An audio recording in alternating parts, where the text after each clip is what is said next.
So travel opens up this week with a pre-arrival test option to get out of quarantine. But there are more safety precautions that tourists, locals, and Hawaii businesses can take to prevent spread beyond what just one test can catch. Gina Mangieri is always investigating. The Department of Health supports second tests or interval screening post-arrival, but local test capacity, cost, and what to do with tourists and returning locals in the meantime between tests remain logistical issues. Local COVID testing is set to expand, with both state and private labs aiming to boost capacity and turnaround time. A Honolulu County lab coming online soon, and the Abbott Binax kits, a rapid platform from the feds that gives Hawaii 27,000 tests a week from now through year end. That's not enough to do all the things we would like to be able to do, which is to help with schools, but theoretically to help with travel, workplace testing, and so forth.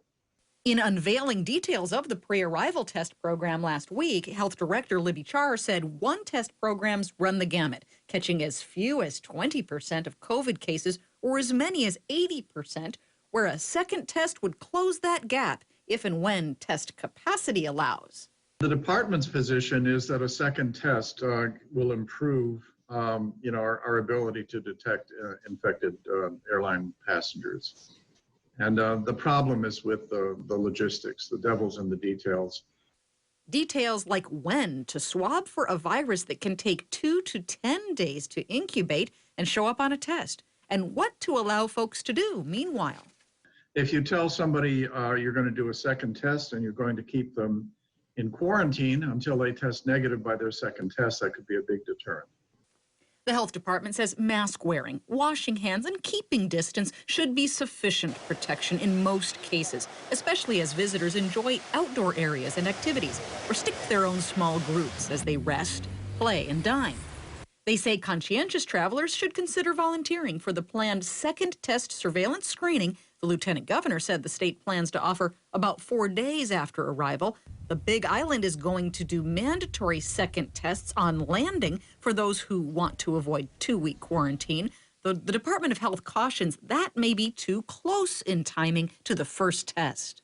If they were infected while in the airport or on the airplane, I guess we would want to be able to test them a week or so later. Of course, it's not just tourists flying in. What should conscientious locals, employers, and businesses do regarding those who carry one pre-arrival negative test? Experts say second or interval tests several days after arrival and before coming back to work or attending a congregate setting would be a good precaution. For people returning home, I think it does matter whether they're coming back to an environment where there are susceptible people. So if they've got a multi-generation family and the grandparents are there in the house and then they're coming back, or if they're working at a nursing home or working at a jail, with those vulnerable populations, it would be good to screen them. Gina Mangieri, KHON2 News, always investigating.